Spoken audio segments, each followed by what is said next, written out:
Haigla reumatoloogiakeskuse koosseisu kuulub Eestis ainus spetsialiseeritud reumatoloogia osakond, päevaravikeskus, suur ambulatoorne üksus, osteoporoosikabinett ja varase artriidikabinet. Meie osakonna meeskond on kaua kokku töötanud ja me kõik täiendame üksteist ja meil kõigil on oma kindel huvivaldkond, mida me oleme sügavuti uurinud ja milles me saame teisi kolleege toetada.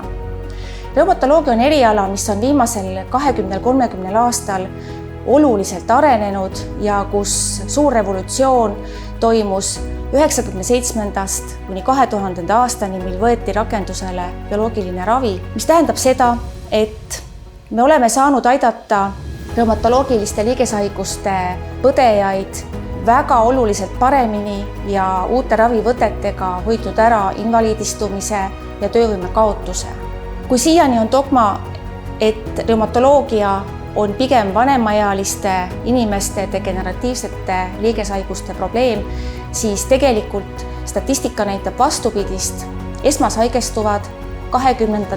kuni 40. aastates parimas tööeas inimesed. Reumatoloogilised haigused on enamasti kroonilised ja nad vajavad eluaegset ravi ja jälgimist.